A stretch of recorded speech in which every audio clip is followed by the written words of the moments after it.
What's going on, everybody? It is that time of day again. Well, listen, thanks everybody already, man. You guys are hot to trot. Everybody wants to see what Mr. Lupi has to say about his new chassis that's out. So this week is chassis week. We tried to come out yesterday before. Let me make sure I'm good. Everybody can hear me. All that good stuff. We got to make sure because I don't want to. I don't want to screw this one up. I think we're looking good on my end. Anyway, listen. Sorry about yesterday, guys. I had I have a new system, and it made me change my my password on my Facebook, and Facebook did not like that, so we had to wait, and we're good to go, man. Dane Norris is already in the action. Dane, how's it going, man? We got Mr. Lupi coming up in just a second, man. Today we're talking drag race concepts, man. This is the new chassis. This is the Drag Pack Maxim, guys.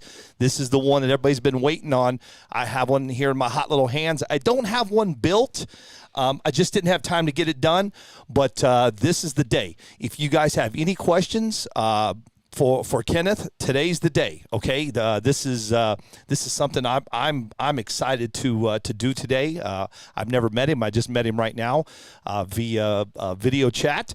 But he's standing by, ready to go. So we're just going to dive right into this right now, man. Let's everybody welcome Mr. Lupi, and here he is, man. What's going on, Kenneth?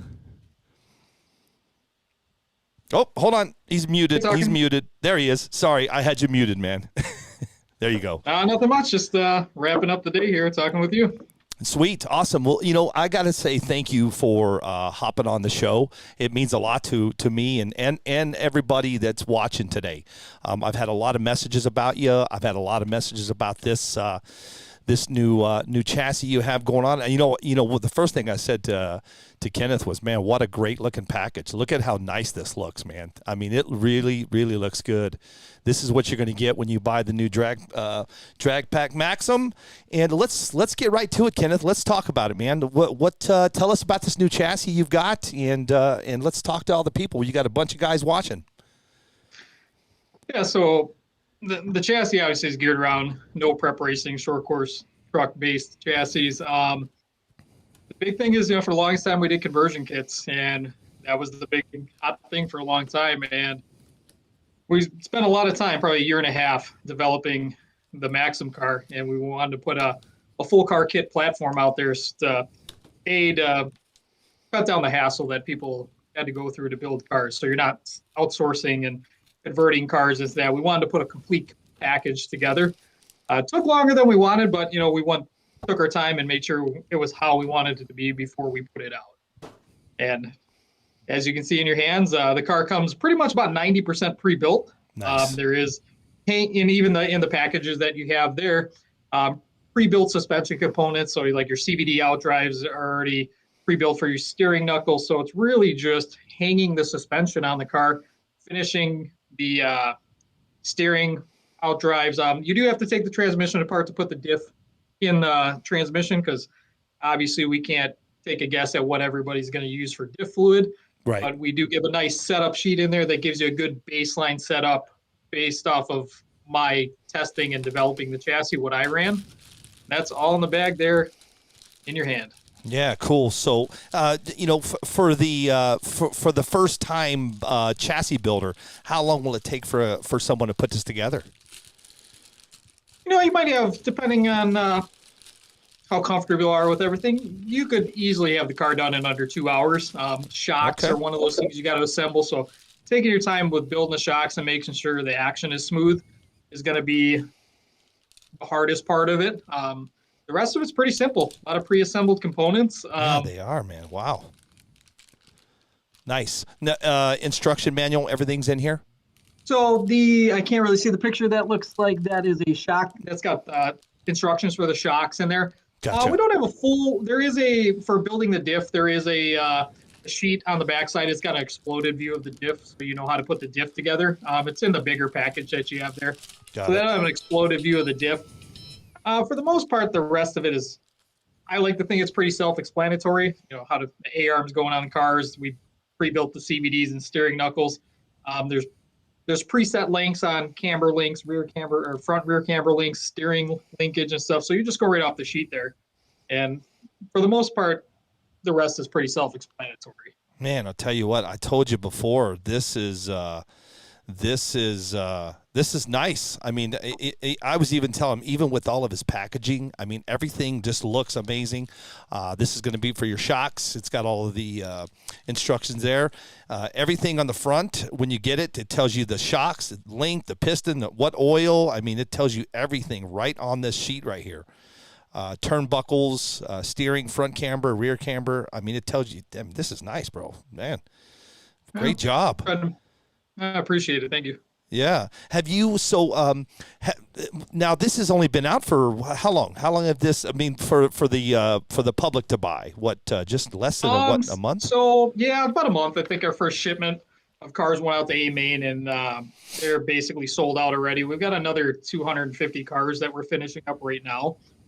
That I think we'll probably release those in the next probably 2 weeks. We're waiting on a shock shipment to come in. One of the things I don't like to do with our products is to outsource any of our products to anybody else. So everything we make is in-house designed and made. Nice. Unfortunately, the shocks are one of those items we haven't got into making yet. So we are waiting on Custom Works to do a shock delivery to us. And as soon as the shock delivery shows up, we can start sending cars out the door. Nice. Look at this, guys. So all the shocks are all Custom Works? Yeah, Custom Works MDX shocks. Really good shock. It's a smaller bore shock. We switched when we designed the car. We switched and moved away from the big bore shocks and started playing with the smaller bore shocks. Performance, there's no performance difference. They react the same. The biggest benefit that we saw going from the standard 12 millimeter shocks to a smaller shock was that we saved 2 ounces off the weight of the car. No kidding. And going from a big bore shock, a lot of racers were using Custom Works springs to begin with because they had a wide variety of spring rates.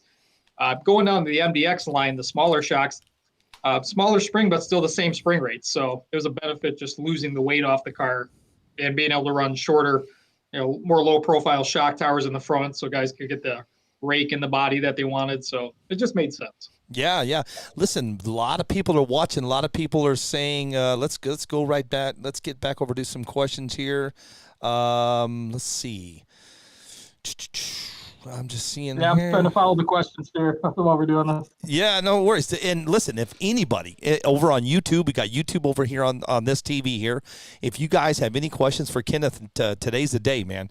A lot of guys are saying how great of a guy you are. Sean Jenner looking good. Sonny Manning is in a 254.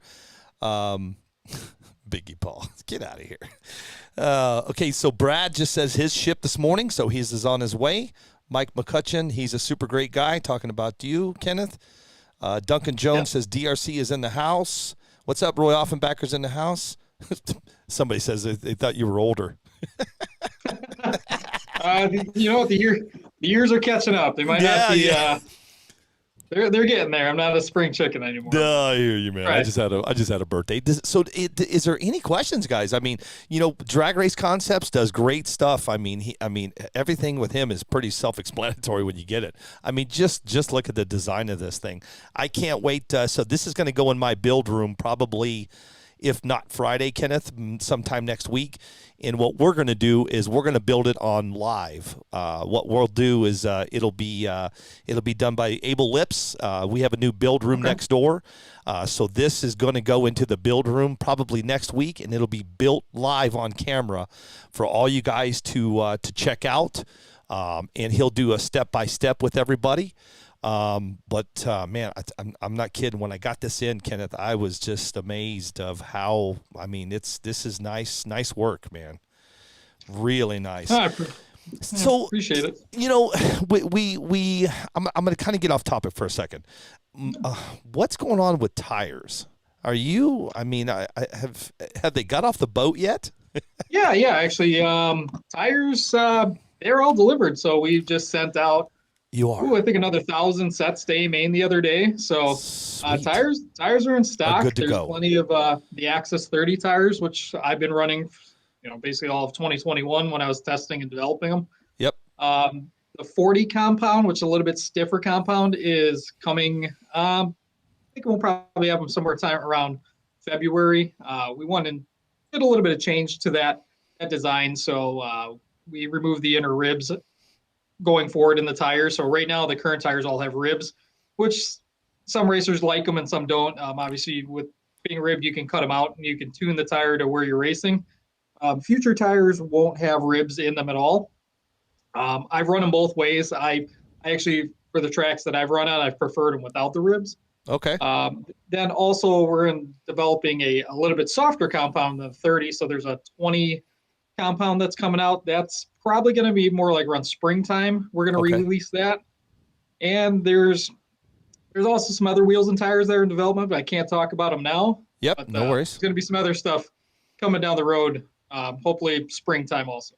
Sweet. Yeah, I'm looking on your website now. So the Axis belted rear drag slicks, guys, are in stock. The 30 compound is ready to go. Those I get a lot of questions on the tires, man. That's why I kind of went there.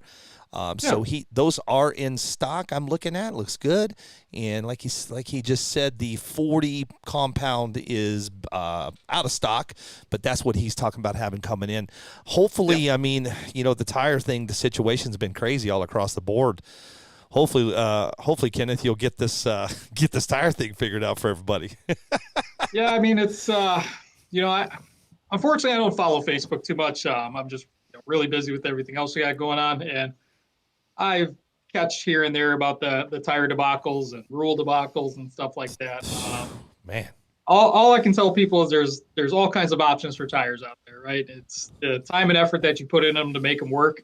All the tires will work. Doesn't matter if it's brand A, B, or C. Right. They all work, right? Availability is obviously a big component to that. If you can't get it, it's kind of hard to make it work. So, I never push anybody towards a certain tire or even my own. They work.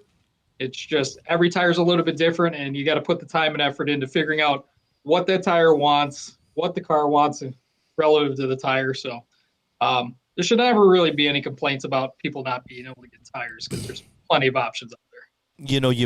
You said something in that statement. You just said time. You take your time and you learn your tire, guys. I know everybody talks about voodoos, but I am also talking to some guys, and I'm talking to some guys that here locally, and they're working on some other tires on how they're getting them softer. So just working on them, figuring it out. So, listen here, I'll be straight up honest with you, Kenneth, man. I'm that guy. You know what? If it comes in a bag, that's it. I'm ready to go. You know what I mean?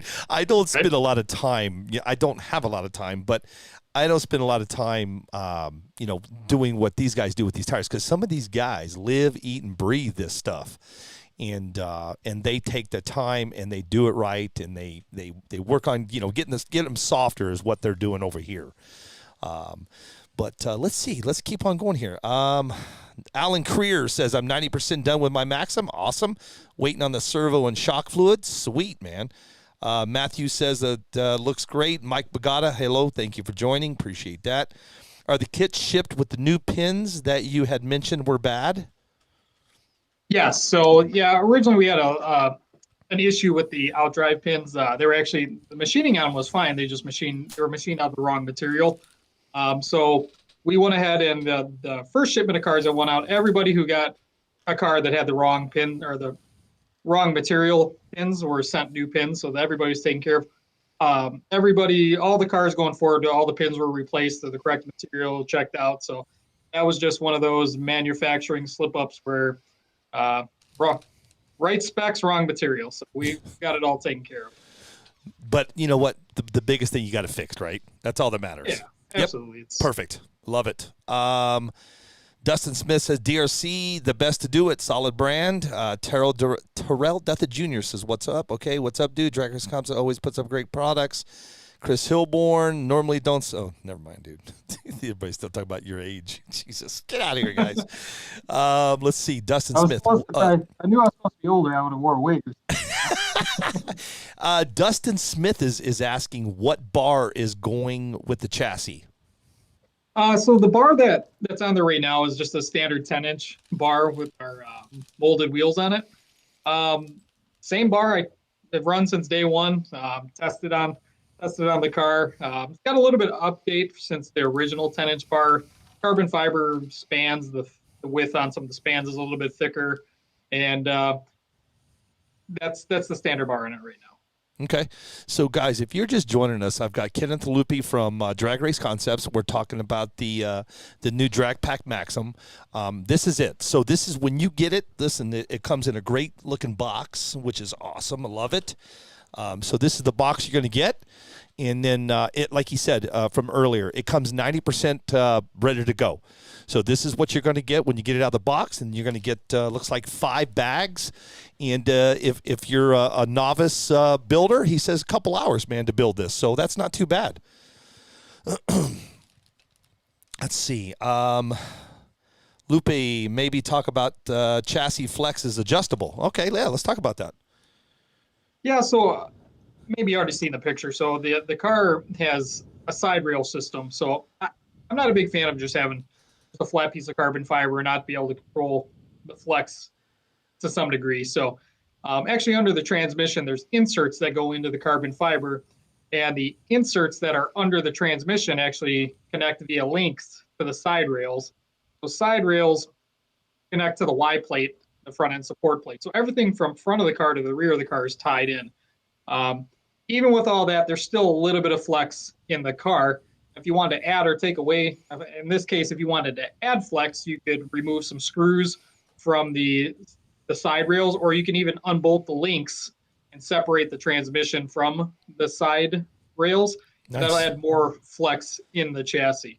No kidding. Nice. That's the way we went about it.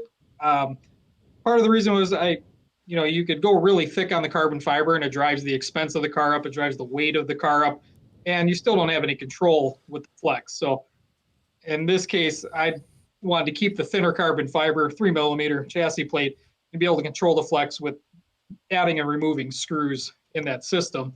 And it keeps the car lighter overall than going real thick on the carbon fiber. Nice. Good. Love it.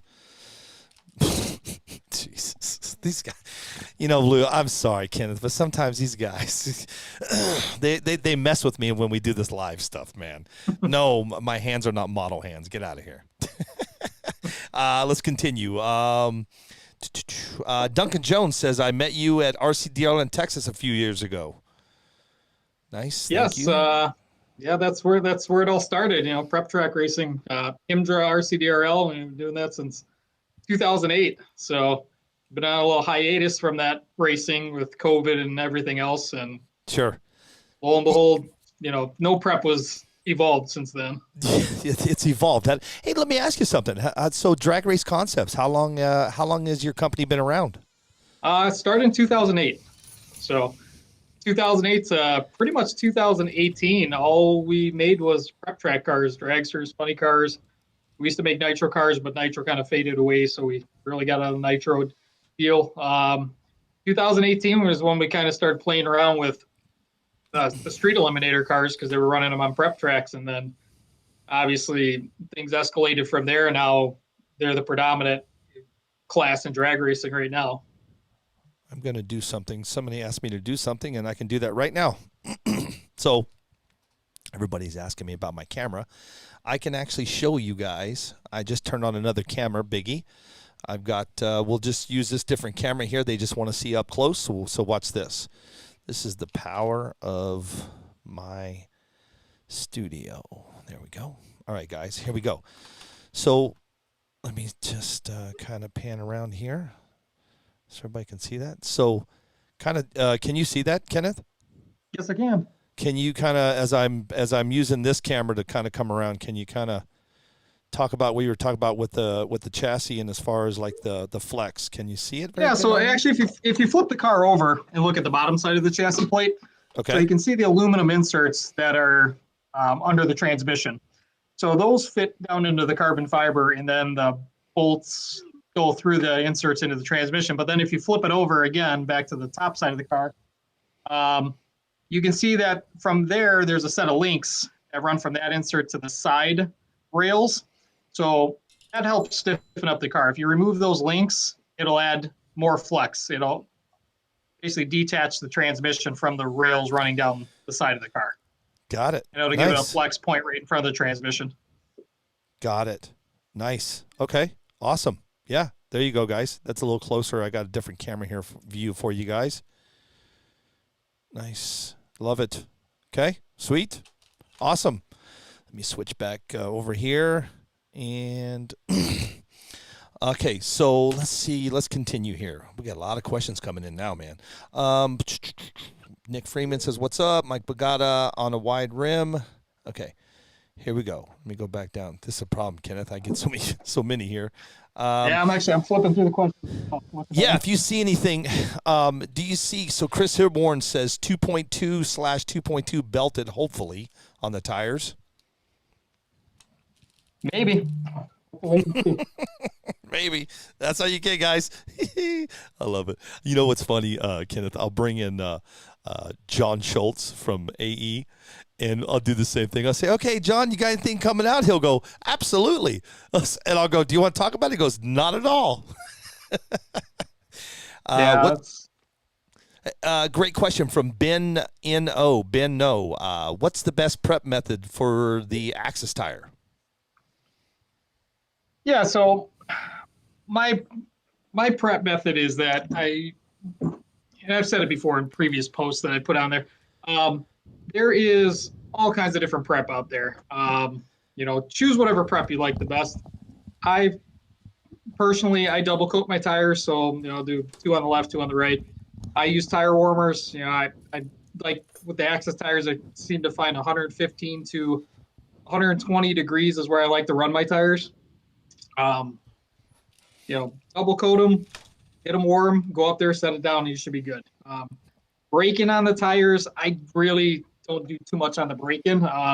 Anybody that is see my car in person, I don't scuff the tires in. I don't do anything. I usually run them 1 or 2 passes. They take the seat in.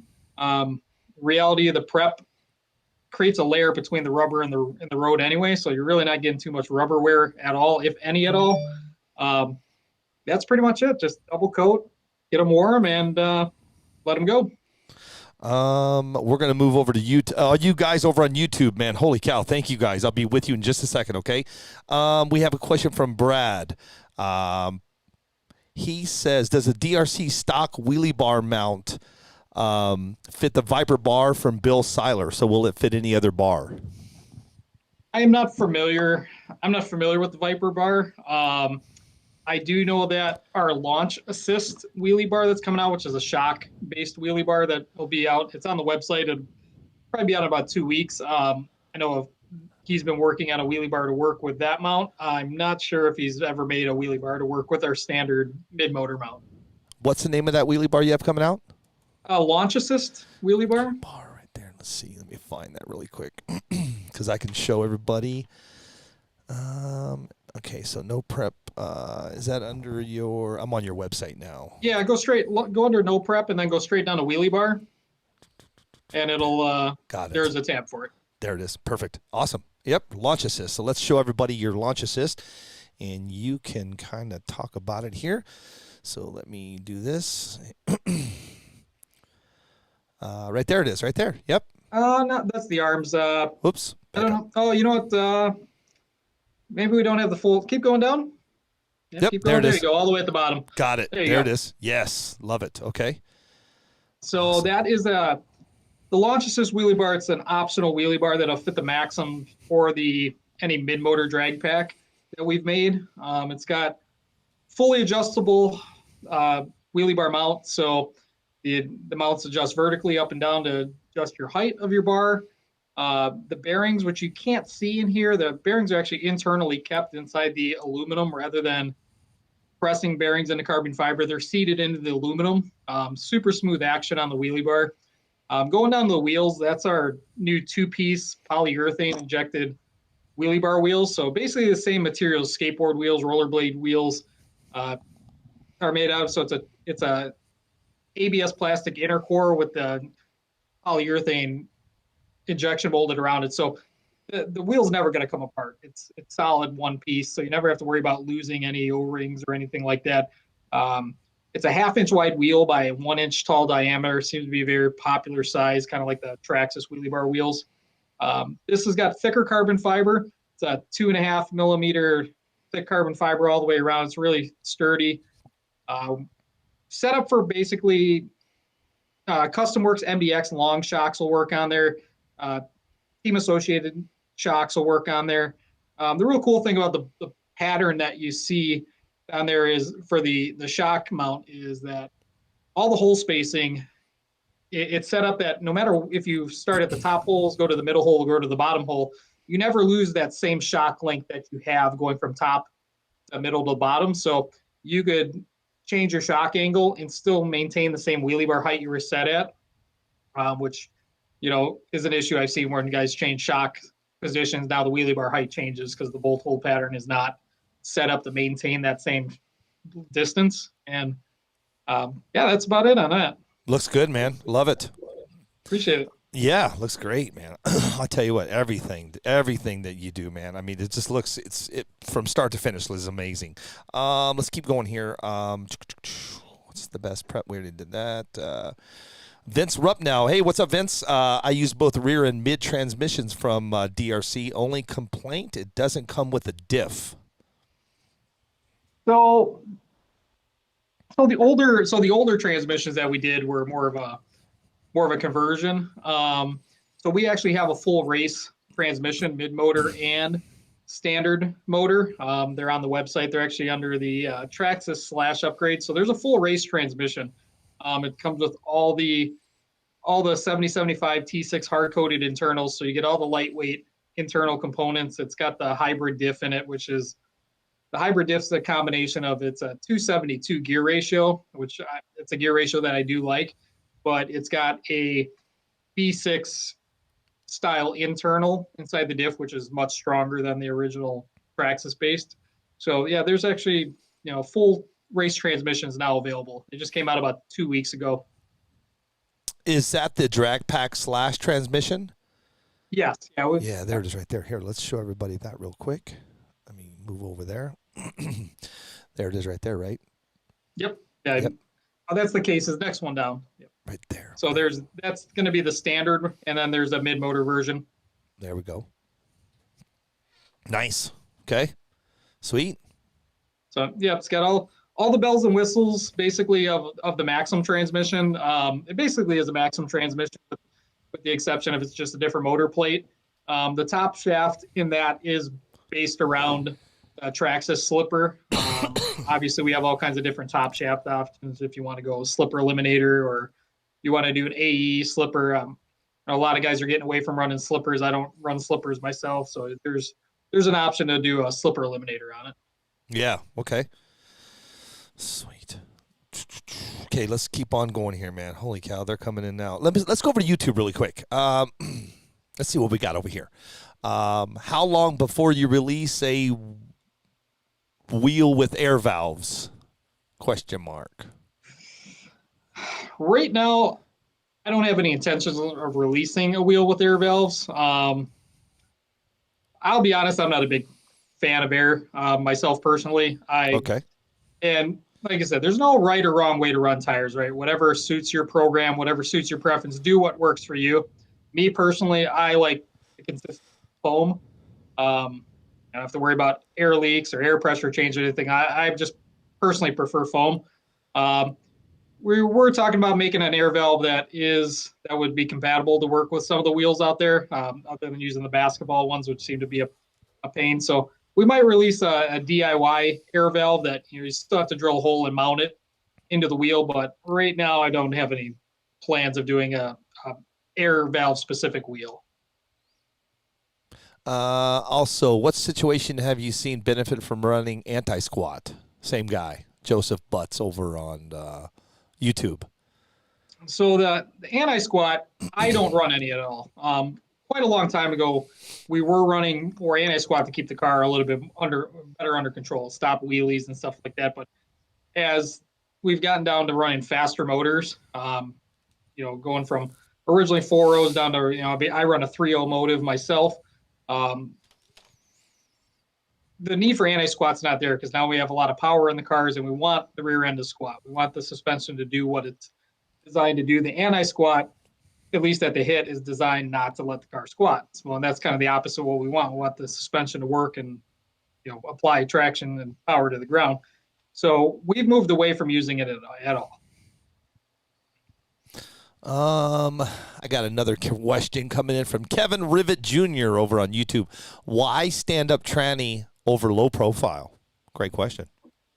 So it all comes to the balance of the car. I don't like to lose a lot of rear. I don't want to minimize the rear weight in the car. When you start doing a lay-down transmission, so you're moving the motor farther away from the center line of the axle, I like to keep some weight in the rear of the car because you can't, in these cars, you can't have all the weight over the front end of the car. You need some weight for traction.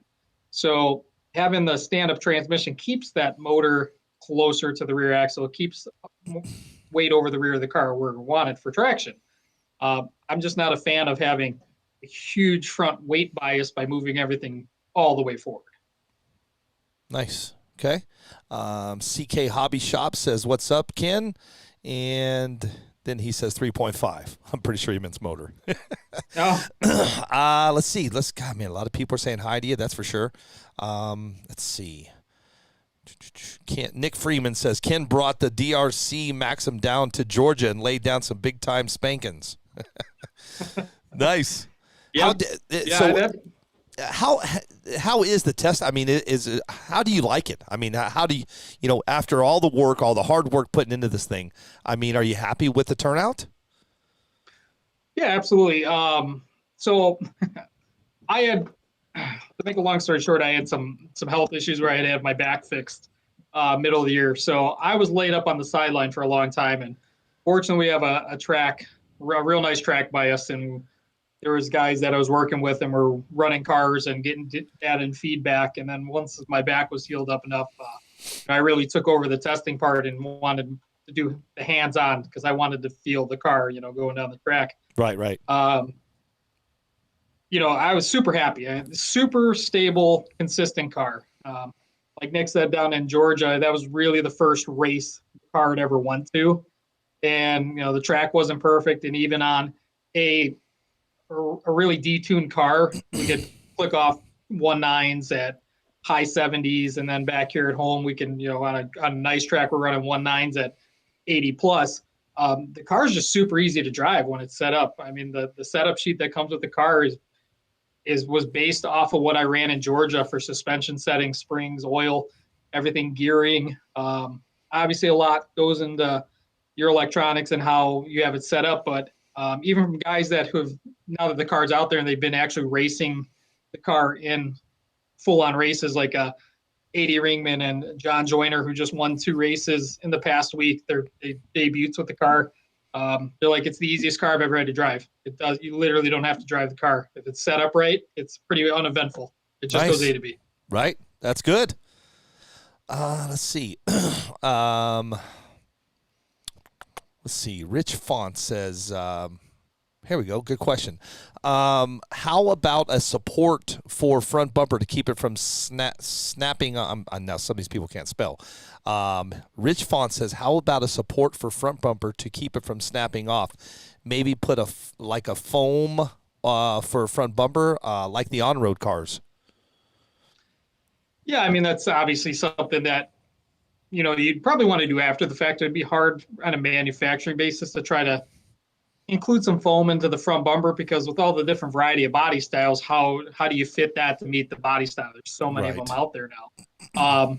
Realistically, with our design that the bumper is separate from the chassis, it bolts to the bulkhead. Well, if something's going to break, you want the bumper to break, right? You don't want the bulkhead or the chassis plate to break. So it's kind of designed, it's strong, but in a bad crash, it's going to give away, which is more ideal than breaking something major like a chassis plate. Or the other option, one you could do is you could change out the bottom screws to nylon, but that hold the bumper to the bulkhead. And if you shear them off, then you got the issue of trying to get them out. So if you did do that, I'd recommend you make them long so they stick out the top of the bulkhead so you can remove the nylon bolts after the fact. Nice. Let's keep on going here, man. Let's see. The one DRC car I wish I still had was my DRC foam tire Bandit. I need another one of those Bandit chassis. Yeah, I've had some people requesting those again. So Really? it is on the project list. We got to go by priority and what's the main sellers. Unfortunately, Yeah. so it's on the project list. It'll happen. Is it going to happen this week or this month? Probably not, but it is on the chalkboard to do. I can imagine that your to-do list is is pretty long, man.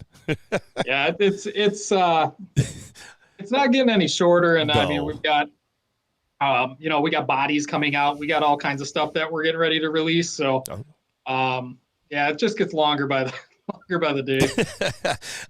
Keith West says awesome chassis. Keith was on the Monday night show. Steve Olivad says, what chassis is this for? Anything for Losi 22S drag car? No, unfortunately, we kind of shifted direction. So for the longest time, we were doing a lot of conversions and stuff like that. But once we were getting close to finish the Maxim, we really wanted to just dedicate our time and attention to our own line of product. We got to support our own product. I mean, I know everybody's got their brand loyalties, and Yep. we want to build our brand loyalty and our following. So shifting gears and just focusing on our Maxims and what we're working on is the priority now. Sweet. Steven Sizemore says, hello, Ken. Good to see you. Ben No says, thank you for answering my question. No problem. Steven Sizemore says, we need a good one-shock wheelie bar in the market. You agree with that? You know what? I'm not, honestly, me personally, I don't run a shock wheelie bar. I'm very conscious of the weight of my car. And I like a light car that works with my setup. So my car, as it sits right now, it weighs 2,145 grams. That's my race ready weight. So I critique everything, right? So adding shock wheelie bars to my car, I'm not going to do it personally. I don't see everybody's got their opinion, whether they're good, bad, or the other. I make it for the people that want it. Me personally, I'm not going to run it because it's more about the weight to me. So anything that's going to add weight, if the weight I'm adding doesn't provide function that I think is good, it's not going on my car. And whether it's a single shock or dual shock, I haven't played around enough with them, honestly, to tell you. I know guys that run them, that love them, and then you got guys who don't run them that are just as fast. So all dictated around your setup. Yep. Let's see. Let me keep going here. Scott Pittman says, I had a question on the rear arms and hit Ken on Messenger. Within 2 minutes, he answered my question. Top notch. Nice. Okay. Yeah. Good. Love it. Another guy, I breezed over what he said. He said a lot of RC companies come and go. One thing, DRC is here to stay. That was from Dustin Smith. Thanks, Dustin. Let's see. Steven Sizemore, Scott. And somebody actually asked a question that we skipped over there. What size spur gear, the max spur gear on the we transmission? missed that one. I did see that one. Sorry. 96 tooth is as big as you can put on there. Me 96. personally, I don't run past 90 tooth personally myself, but it will take a 96.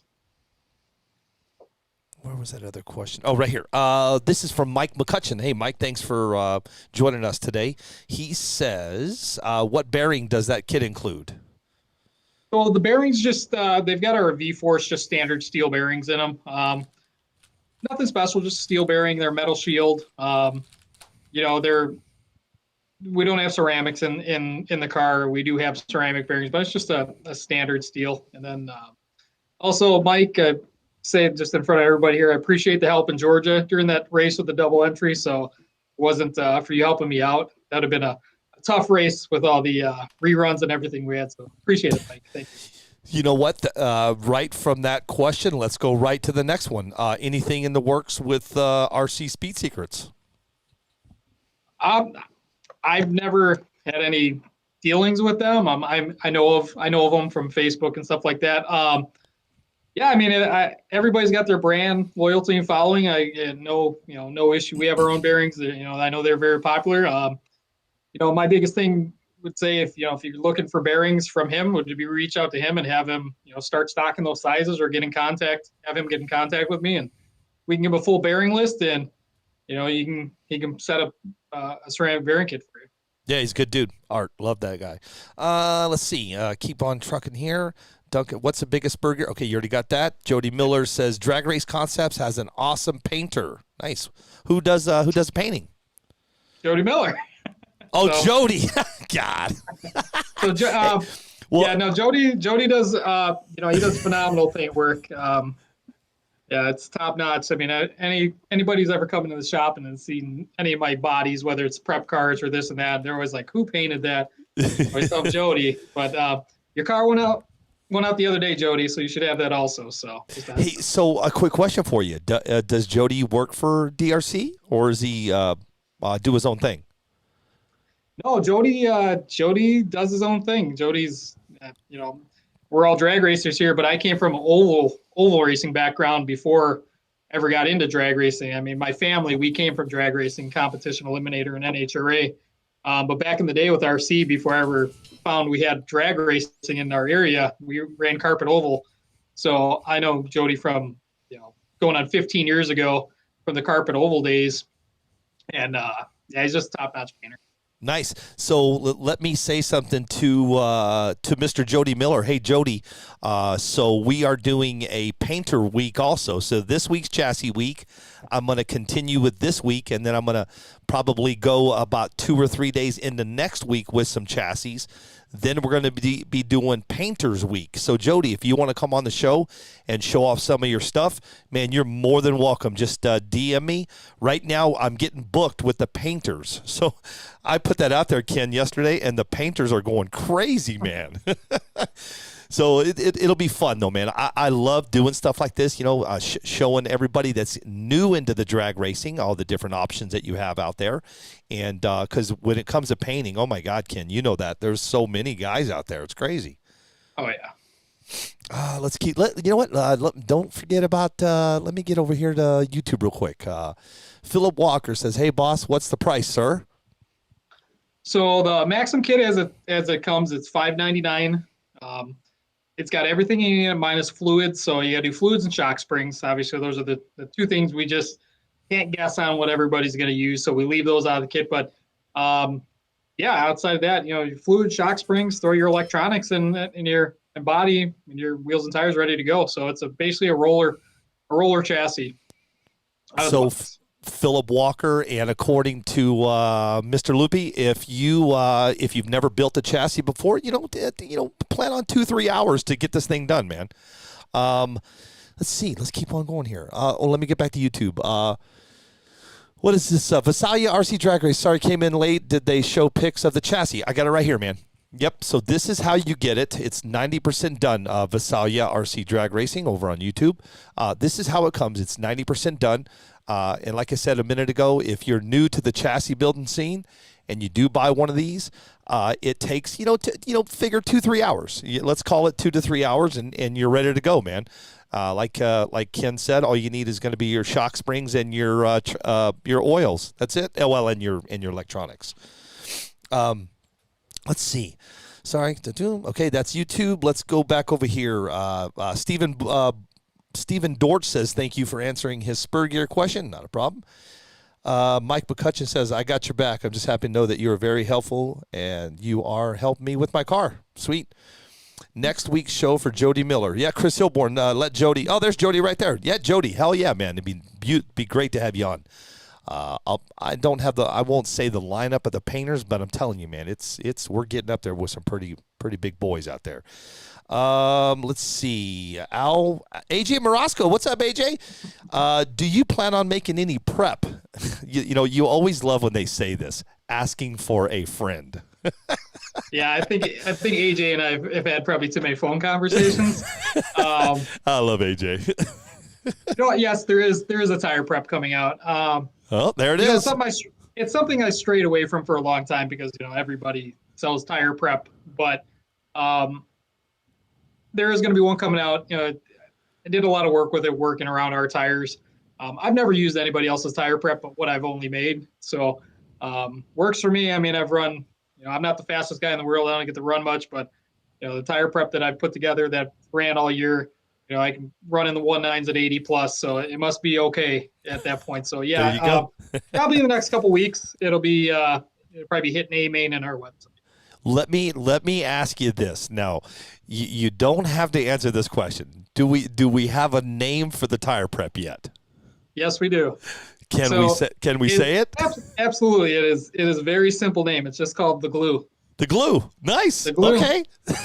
Yep. Man. That's pretty much what I'm always saying when we're at the track where I'm trying to find it. I'm like, where's my bottle of glue? Where's the glue? Where's the glue? So we're just real simple name, the glue. So you know what's funny, Ken? I can't believe the names. Some of the names out there, man. You've seen it too, man. Some of these names. I'm like, guys, can't you guys come up with like that name, man? That yeah, I've seen it all. It's got to be something you can market, family-friendly name. We'll put it that way. WebRC says, we can't thank you enough for coming out to our race in Georgia. We know the track wasn't perfect, but it was great to meet you. No, absolutely. It was a good time. The track actually came around real nice. So I'm not gonna lie, I was a little nervous at first. It was a long drive, and the track was a little rough at the beginning of the day, but everybody ran it. Nobody complained. Track got fast. So you can't go to pristine, perfect tracks everywhere you go. So that's why it's no prep. You got what's in front of you, and everybody's got to deal with it. Nice. Yeah. Listen, back over to YouTube. Boy, you know what? We talk about getting old, Ken. That screen is a 65-inch. I can still barely see it. This comes from Eli Wilder. He said, "Hey, Ken, I just finished building your chassis last night." And he said it's top notch, man. That comes from YouTube. Awesome. Thank you for that, Mr. Wilder. Thank you. Yeah, appreciate that. That's good. I don't know what he said. I can't read his name, so we're not even going to go there. Go back over to Facebook. Let's talk to Duncan Jones. Duncan Jones says, I know it's prep-based, but can I run it at RCDRL? Yeah, actually, you'd have to go with Mike Mercadell, who runs RCDRL. Last time I checked, they had a street eliminator class. So the chassis will fit basically any class out there that's, or short course truck based, whatever motor combination you want to run. But yeah, I don't see any reason there would be any issue. Vince Rupp now says, I will be the king of streets. Can't wait to meet some of you guys. Yep, Vince, we'll see you up there. And let's see, again, man, this guy over on YouTube, brother. That's the thing with YouTube. They're all over the world, man. And he's from, I don't know where this guy's from. Cool. Well, listen, is there anything else we can talk about? Any new products coming out? Anything, besides the glue? I mean, do you have anything else coming out? So, outside the launch wheelie bar, which people have been asking about, that's getting ready to be released. The wheelie bar wheels are just coming back from printing with the logos on them. There's going to be a line of bodies coming out. Something we started on, then kind of hit the back burner for a little while, and now we get back to it. So there'll be a couple options for no prep bodies coming out. We make the smaller 10 scale pro car bodies, funny cars, dragsters, not dragsters, but pro mods and stuff like that. So there is going to be 2 bodies coming out with wings and here in the near future. Hopefully we can get those released by March. Just takes a while with all the graphics and decals and everything like that. There's going to be some different wheels and tires coming along. Like I said, in springtime, there's a couple of things we're working on. That's about it for right now that I can think of. No, that's great, man. Let's see. Scott Wilson over on Facebook says, thank you for making such a great chassis. I love mine, and I also thanks for letting us be a DRC dealer. We love selling your products. That comes from Scott Wilson. I don't know who's he with. Any idea? Oh God, if my mind serves me correctly, like a lot of times, and here's a funny thing. So a lot of the times when people message me directly on Facebook, there's probably a 90% chance you're talking to my wife because I'm running around doing stuff. So, I believe, if I remember, Scott is in Indiana, if I'm correct. Yeah, Yeah. So be nice when you message me on Facebook because it's not always me. Most of the time, it's not me. So Let's keep on going, man, really quick because we're getting, man. I tell you what, man, Ken. I tell you one thing I've learned is time goes so fast when I do this stuff. Because don't forget, next up I got Greg Bridgewater with his new chassis, the Iceman. Let's keep going here. Any Mopar bodies to compete with the Vet? Anything? I mean, are you allowed to say what bodies you have coming out? So I'm not gonna say the style there or the brand, the car brand they're coming out. There's two different bodies they're coming out, and I will say they're race orientated bodies. So they are very pre-slammed, wedged, kind of pro mod esque bodies. Are they going to fit every car on the market? I have no idea. These are really race inspired bodies for performance. Looks, everything we make has to pass the look test and the performance test. If I don't like it visually to the eye, it just doesn't hit the market. Yeah. But the people that have seen some of the models of it, they're pretty excited. So it's going to be full on race bodies that are coming out. Sweet. Hey, I'll take it. You know what? We don't know what they are, guys, but stand by. In the springtime, you'll be seeing them. Let's see. Are you guys going to be releasing any wide wheels? Your wheels are some of the best out. So I don't have any intentions of doing wide wheels, and because part of the issue is that our tires don't require a wide wheel because they're a flat face tire, and I get that racers using Proline tires are stretching them over wide tires to flatten out the contact patch to get more out of it.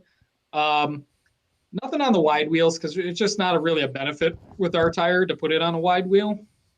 So no, there are some different offset wheels coming out. There's a +3 offset wheel is coming out. So guys who want to get a little bit narrower in the rear, there's a +3 offset in black and chrome coming out probably sometime in February. We're just waiting for them to arrive. Sweet. Let me guess, they're out on the boat with everything else. Actually, no, not yet. No, they haven't hit the boat yet. They just got finished being chromed, so they'll be coming. Oh, awesome, man. Any closing words, man? All I can tell you is I appreciate you coming on here and spending an hour with me, dude. It was Dane Norris has been every time I go live, man. Dane's always, don't forget about Kenneth Lupi. I said, okay, man. And you and I have actually been talking for a little while, but until this came out, we just waited till it's come out so that we could have it on the show, have you on the show. But like I said earlier, we are going to be building this, and I do have these in stock, by the way. I think I have 6 of them. So if you guys are, 5, because we're going to take this one and build it. So if you guys are looking for any of these chassis, I do have them in stock, and they turn out great, guys. I mean, everybody, if you do talk to Ken, make sure you say thanks for coming on the show and talking about this. Randall Reed says thanks. Any recommendations on weight, front to rear? That's from Mark Ort. Yeah, depending on where you're running, how much grip level you got, 30 to 40%, or you'd be 60-40, I guess you'd say, or 70-30, just depending on the grip level. If you got lower tractions, obviously increase the front weight. I won't lie to you, I've never put my car on a set of scales. Dane, he shakes his head. I've never put a car on a set of scales. I build it and I go. I guess I'm not as technical as everybody with this stuff, but from guys that do, it's usually 60-40, 70-30, depending on traction. Sweet. Hey, so did you see what Dane said? No. Listen, man, this is a family show. Well, this is a family show till after 8 o'clock, Ken. Yeah. Well, Dane knows somebody. Unfortunately, the car my personal car, I sold to somebody. Your crap box. I gave him. Yeah, no, it was built. It was full turnkey car. I gave them the I don't want to sell it price, and they pulled out cash. So I said, well, I can always build more. Nice. There you go. So. Hey, so really quick before we get Greg Bridgewater on the line, what Dane? So tell me, Dane Norris and you, are you guys? Does he? What's the? What's, so I know Dane. So back in the day when we were prep track racing at Linwood RC Dragway, which is in Illinois, Indiana border. Really nice track. Actually, before even DRC even started, Dana and I were racing drag cars together there, RC Drag. So that's where kind of it all started. So I've known Dane for 15 plus years. Yeah, that's cool. He's been listening to me. He has been doing this for probably, it's been at least a couple months, Ken. He'll say, get Ken. I was, okay, man, we got to wait for his chassis to come out. So again, man, everybody, you guys, what a great guest, man. Kenneth Lupi from Drag Race Concepts. And make sure you guys go over to dragraceconcepts.com and check out all his stuff, the drag pack / transmission. He's got the new wheelie bar, what does he call it, the launch? Wheelie assist. Bar, the launch assist wheelie bars coming out. But what we're talking about today, man, is the drag pack Maxim. This is the newest, latest, and greatest from DRC. This is his new chassis. 90%. This is how it comes in the box, like this, guys. So a couple hours, you're ready to rock. A few bags, get it all built, and that's it, man. Gosh, man. I want to say thank you for doing this today, Ken. Sorry about what happened yesterday, man. Oh no. Oh, no problem. And if anybody's got questions that we didn't get to, just feel free to drop me a message. And I just thank everybody for the support and being patient. We're not we're growing and we're not a huge employee shop. We got four people that work here, and we can get it done. And we appreciate the support. If it wasn't for everybody getting behind us, we wouldn't be able to put out the cool stuff we put out. And that's we appreciate the support. So. Yeah, man, that's what it's all about. These, one thing with all the guys that watch the show, man, they love when we do stuff like this, and they do support the people that support them, man. So keep up the good work, Ken. And you know what? When you got the next stuff that comes out, man, let's talk again and let's get your stuff on the show and go from there. Yeah, absolutely, anytime. Awesome. Guys, Kenneth Lupi from Drag Race Concepts. Up next, we got Greg Bridgewater. Hey, Ken, thanks again, man. All right, take care, guys. All right, guys. Hey, so check it out. Don't go nowhere, everybody. We got Greg Bridgewater coming in next. Got his chassis. I've got the Iceman. I've got it sitting here ready to go. As soon as Greg gets on, we will talk about his chassis, man. So I'm waiting on him. So listen, I want to say thanks to everybody just hanging out with us. We had a really good turnout, but we're not done yet, man. When Greg comes on, we're going to get down and dirty. I wonder if Abel's here. If Abel's here, we'll bring Abel in because he's the one that built it. And let me find out really quick if Abel is back. Give me just a second. Hey, don't forget, guys, if you are part of the waffle we have going on, we are pulling names tomorrow, and we'll be putting up the next waffle. If you are not a part of it, we have we've got a new Facebook group. It's called Desert Hobbies Auction, and we're doing 2 to 3 waffles a week. And so far, man, it's been a great turnout. We've done the iCharger combo pack. Today or tomorrow we'll be pulling for the Sanwa M17 limited edition, and then we're going to be putting up the next waffle is going to be Traxxas Spartan boat, brand new RTR in a box, ready to go. So if you guys are not a part of that, just send it to me, Billy. Okay, Bones. Hey, guys, Greg Bridgewater's coming in. Everybody knows Mr. Bridgewater, man. Superchips 2022's coming. I got his chassis here ready to go, man. As soon as Greg gets on here, we're going to be talking, so don't go nowhere. If you guys are watching or listening, driving down the road, I want to say thank you for that, and get your questions ready for come on, number 4. Need to have tire week. You know what, David? Listen, I come up with this idea to do the chassis week. It is absolutely awesome. It's gotten crazy. Don't forget, I mean, we had Keith West. So if you guys want to learn about these guys' chassis, and we've already had them on, we had Keith West on Monday. Today we had Kenneth Lupi from yes. Sorry, Greg is messaging me. And then we had Kenneth Lupi from Drag Race Concepts. Next up, we've got Greg Bridgewaters going to be talking about the Iceman. We got Mark Vine coming in to talk about Team GFRP, the Apollo chassis, and he's bringing in 2 chassis. And then on Friday, man, I got Todd Soltero is coming in to talk about 5-Star Hobbies. And if you have not been watching on all over Facebook, they have a lot of stuff coming out. So it's a jam-packed week. I'm going to continue next week. I'm trying to get in 3 more guys with the chassis. I'm talking to them now.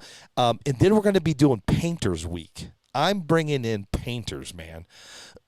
I'm bringing in guys to show off their paint jobs and show off what they can do. So you guys, because listen, there's always a lot of questions out there. Who does a good paint job? Who's the best? Who's number one? What's his turnaround time? What's his price? We are going to cover all of that. The painters have been hitting me up hot and heavy. So Painters Week will be the week of I already have it down. Let me make sure I say this right. Painters Week will be the week of, because I'm having surgery next Wednesday. So I think I'm going to set my studio up in my house, and I'm just going to be live, and we're just because I can't do anything after my surgery, so I figured we'll just we'll go live from my house. And so Painters Week is January 17th through the 22nd. You are going to learn all the painters. You're going to see all the paint jobs. You're going to see everything there is to see when it comes to painting these RC drag cars, or even dirt or dirt oval. I mean, in dirt, everything. These guys paint bodies. All bodies are the same as far as painting. You're going to you're going to meet a bunch of guys, because as of yesterday, and when I put up on Facebook that I was having Painters Week, it actually got crazy. My messages got crazy. Greg Bridgewater says he's in, but I don't think. Let me see here. Hang on, guys. There he is. There's Mr. Bridgewater. There he is. Whoops. What's up, Greg? Hello. Can you hear me okay? Yeah, man. I got you, brother. Let me turn the camera on. Is there any way to turn your phone sideways? Yes. Sweet. Mr. Bridgewater is in the house. How are you, man? All right. Doing good. Look, how you doing? Dude, I'm awesome, man. I am more than awesome. Things are good. Listen, nobody has even said it yet. Nobody has said anything about my new. I've got a green screen now. This is all like. I like it. It's all gone. Remember, I had the TV and I had the drones and the shelf. It's over with. Hey, Very Greg. nice. Hey, Greg. It's so good. I could hit a button over here and we could do the weather for the day. Right on. Yeah, so everybody, man, please welcome a friend of mine, Greg Bridgewater. We're talking his new chassis. It's the Iceman. Don't forget, Greg Bridgewater is the one. Yeah, he's got one there too. I've got one too. Greg Bridgewater is the one that puts on Superchips. We'll talk about Superchips towards the end of this little interview, and we'll get an idea of dates and all that good stuff and what to look forward to. But Greg, let's just jump right into this thing, man. I've got your Iceman sitting right here in my hands. We started to do a build on it. We're not quite done yet, but we're ready to go, man. Let's talk about your new chassis. All right, we can do that. Yeah. What inspired you to do another chassis? I mean, you know the Assassin was a big hit. Well, like everything else, you learn as you race, and you pick up on things that you need to change, or ways to make the car work better. And so I took everything that I learned last year from different drivers, a lot of different input, and put everything that I've been told and given, right off into what you see now. And the result is very, very good. Just the shape alone, kind of resembles the Assassin and the Hitman that both work so good. But really, there's a few things going on that's made it take power early better than those other cars. Okay. The way the chassis cut, for one, I feel like the shape of it and how I cut it is the big reason behind it. See how it's kind of got that scallop looking? That's not much, but that changed, that alone changed how that car worked. No kidding, huh? Just that little bit. Yep. Carbon's definitely different. I learned about how, if you take carbon, you cut it straight, it acts one way, and you put the scallop cut or the radius cuts in it, and acts completely different. No kidding, huh? So I would have never thought that, but that's really, to me, that's what really changed it. And then, so, you hear a lot about, how the car, you can put the GFRP transmission in it. Yep. We made that possible in this car. Which it's already in here, look. GFRP transmission in there. Yep. Now, you say, well, why would you do that? The aluminum case is the whole thing. A couple years ago, the MIP transmission become extinct. Right. So it's very hard to get. And why did people gravitate and want that gearbox? Because the aluminum doesn't flex. It's precision machined. Everything, the gears and all that stuff mesh up exactly perfect. And so when Dustin Malicote came out with his Apollo transmission, I told him, I said, I'm going to build my next car around that transmission. And because, nobody's offered an aluminum gearbox. So I made it my purpose was to put that transmission in the car. I'm showing it off now, man. There it is. And Yep. that alone right there instantly makes everything freer, spins better. And that just equates into more power to the racetrack.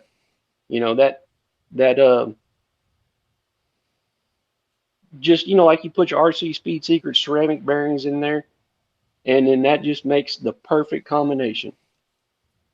And there's a few other things too that it does is like move the motor back a little bit, but not quite as far as back as like say a stand-up transmission does. It kind of, in my opinion, puts the motor in a perfect spot to get your weight distribution and balance of the car perfect. I'm concentrating. Yeah, looks good. Yeah, it looks good, man. I love that. I love that red in there. You like that red in there? That's Abel's. Yeah. You know what's funny? I'll do a quick joke here, really quick. You see, you got the green springs, you got the red tranny, and you got the yellow springs. We call this Christmas. Yeah. Yeah, no, looks really good, man. So, let me ask you a question. Now, I've never asked anybody this. How long have you been cutting carbon? Well, honestly, for a long time, but last year and a half, I've used a CNC router, and I've been making chassis for myself probably 15, 20 years. No kidding, huh? I've been doing, I'm 46. I've been doing this since I was 12. Are you kidding? So my very first chassis, Billy, was made out of a freaking clipboard. Nice. On the dirt oval. Hey, years and years ago. I was probably 13 or 14. You know what's funny? Hey, I love the fact that you just said that because, hey, that's breaking news. You'll never learn that about Mr. Bridgewater unless you're on this show. Out of clipboard, that's awesome. There it is, guys. This is this. Yep. So listen. Right now, we've got Greg Bridgewater. We're talking about the ice. This is the new Iceman, man. Look at how beautiful this chassis is. I mean, it is just from front to back. He has got it dialed in, and you just heard it right now. He's been building chassis for a long time. And Greg's got this carbon dialed in, he says. So, Yeah, it looks real nice, bro. You know, I actually, Greg, I watched. I couldn't watch the whole thing, but when you first came out with it, I watched your live for a little bit as you were building it. You know what I mean? Yeah. And yeah, man, it looks great. Let's pop over, man. Let's see what everybody's got to say. Here we go. Let's do this. Todd Kirkwood says, "What's up, Greg?" Steven Sizemore said, "What's up?" Biggie Paul says, "You look younger every time I see you." Get out of here. What's up, Biggie? Get out of here, Biggie. Chris Gilliland's Hope to watching. see you back Hey, this year. What's that? Biggie. He come to Superchip last year, and man, he was laying it down. He did lay it down. I remember that night, man. I was messing with Biggie that night because remember it was cold that night. I was sitting over there. Remember, everything was down on my live.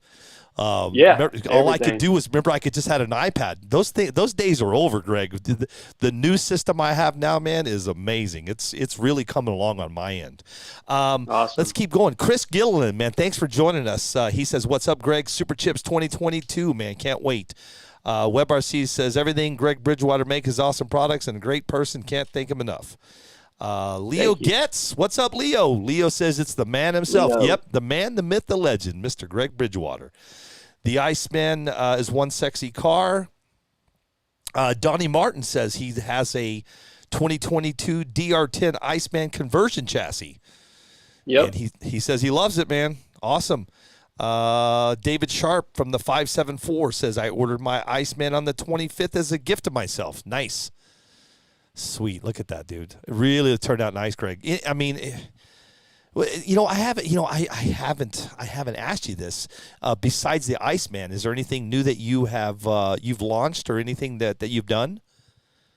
Well, that's right now. That's the big latest thing. Yep. We're working on another chassis design.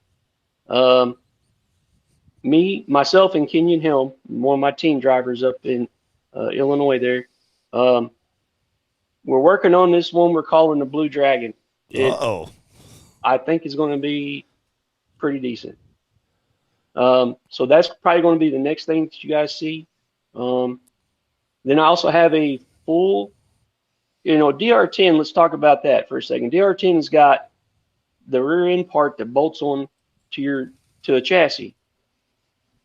In my opinion, that's the biggest downfall of that design because it's two pieces now. You got the front half and you got the back half, and you get this flex out of it. So I have a car I'm working on right now for the DR10 guys that is solid one-piece chassis, plate, and you take all your DR10 stuff and bolt it on. And to get rid of the plastic C&D blocks, we're going to use B63 C&D blocks and still have that rear motor DR10 platform. And that should be comparable to like a low C22S as far as chassis rigidity. And that's what you're kind of, anytime people ask me, well, why do I want this chassis? It's because it's not necessarily about the weight. It's about how the flex works. And then it's about how rigid you can make it or tune it. You can make it less rigid. You can make it, flex a little bit different in different spots.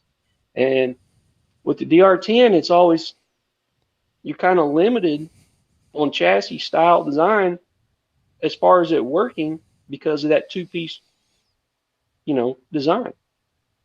So we're trying to work around that and put it on one solid one-piece plate. And still working on that. I ain't had a lot of time to work on a lot of new stuff. Been very busy trying to get car kits out. This year is the first time I've ever offered the Iceman in a full kit. So you can get it all in one box. You can buy the fully unassembled kit for $645, and that will come your choice of the GFRP transmission or the stock one. So you can order it two ways. And that, that's the first for me. It's pretty cool because I've never been able to do that. Yeah, but so far it's been very well received out there.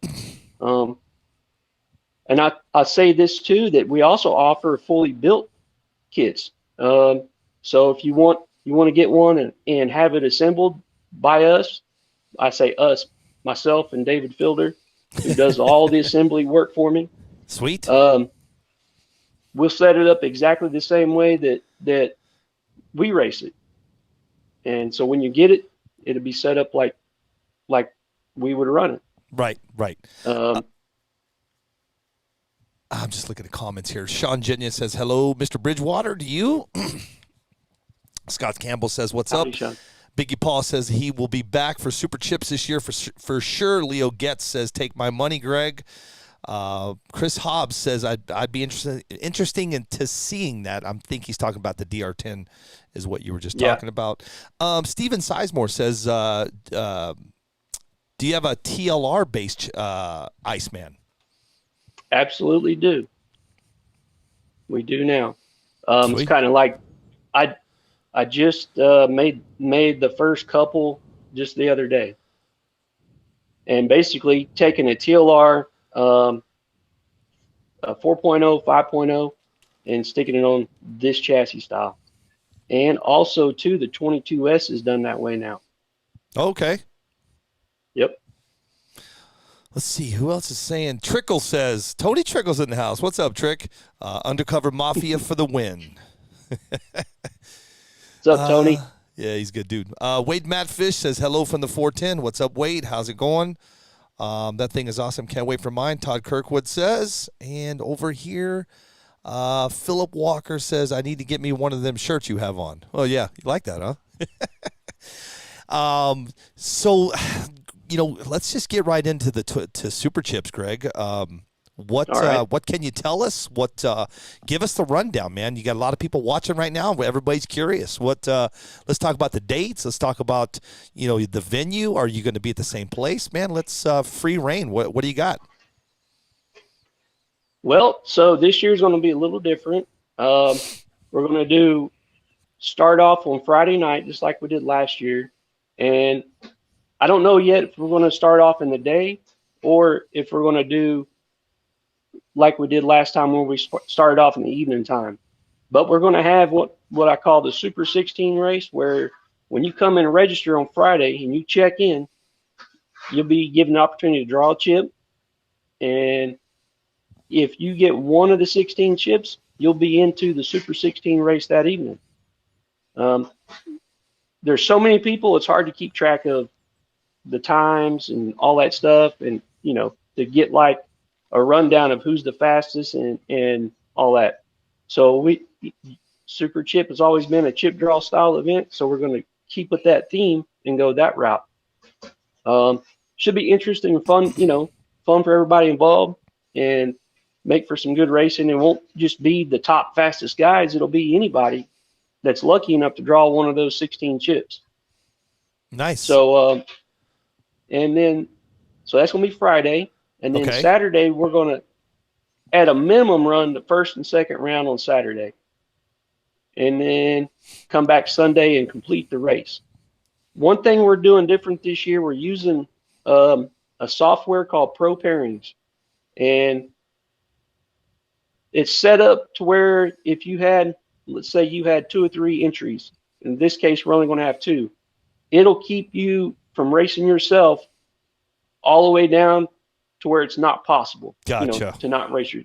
In other words, in our case, would be the final. It automatically sorts and gets the round information up, and you can see everything live from your phone. And it's super. For all the race directors out there, it's really economical, and you could afford to do it for every week if because it doesn't cost a lot. And it's a proven software that they use in big car racing and slot cars, and some RC groups already have been using it. So I think I saw on there that Kid Sims is looking at using the same thing, and that'll just make your race event goes way smoother. There's no sorting and pairing, and that's what took us so long last time is we still had a computer program, but we had to kind of set it up at the same time and pair everybody. Yeah. So we're just eliminating dead air or downtime. So, and when you get down to the quarterfinals of the event, there's going to be some time just because you got to give time to cool down, guys time to cool down and get their car turned around for the next round. But up to that point, it should just be one Smooth. solid flow of racing. Sweet. And you'll know instantly when you're up and who's up at the same time. So the racer will be able to stay plugged in, not have to listen for the PA. You know, and that's something else we're getting this time around is we're getting a big PA system that everybody can hear in the pits. And that was a big problem last year. Yeah. We tried it over the radio station thing, and that didn't quite work. No. And then we had the porta potty debacle. We're taking care of that. Sweet. Yeah. Live We and learned a learn. lot from last year. I was going to say live and learn, right, Greg? Yep. You know And what, you just man? don't, you know, we just don't quit. We're going to keep on making it the best we can. So let's talk about the dates. What's your? Do you have your dates all set for 2022 Super Chips? Memorial Day weekend. Okay. Okay. May 27th, 28th, and 29th. Okay. Awesome. And sorry, go I ahead. had people asking, you know, what the schedule was. Like I said, Friday, test and tune, Super 16 race. Saturday, we start the first 2 rounds. Sunday. So you're going to have to stay a couple days. You have no choice. Yeah. You know what? That's It's you a know big, what. you know. But you know what? But what I've learned though, Greg, is if you just put it out there, if you say this is this, and this, everybody's pretty cool with that. It's where you weren't ready for that Sunday race, or you weren't ready for it. You know what I mean? And guys had guys had airplane reservations. That's where you run into problems. But he's telling everybody straight up, you better plan on being there Friday, Saturday, and Sunday. End of story. Yeah. And I love it. That's great. Being the holiday weekend, Monday, most everybody's off work. So that gives you the free day to get back home. To get back home. Yeah. Again, at least it's not a tornado. Get out of here. These guys have too much time on their hands. but I see that, if you just let everybody know this is what it is, and they'll work it out on their end. They'll say, you know what? Hey, honey, or whatever. Listen, we're going to be at Super Chips Sunday, Monday, or Friday, Saturday, Sunday, and go home. I mean, that's it. Yep. By putting it out there, Greg, that is the best thing that you could ever do. Because remember, I remember that night, guys were like, God, I got to get on an airplane in 2 hours, man. I don't know what I'm going to do. You know? That was. Luckily, everybody made it home okay. Everybody made it home, and Super Chips was awesome. I had a great time. So yeah, it's going to be a really good time for sure. I can't wait to get out there. Let's talk about the entries. So yep, $50 to enter, and you can enter twice. So you can be the same card twice. It could be 2 different cards. However you want to do it. We're not having any sort of buyback. There's no losers race, nothing like that. Okay.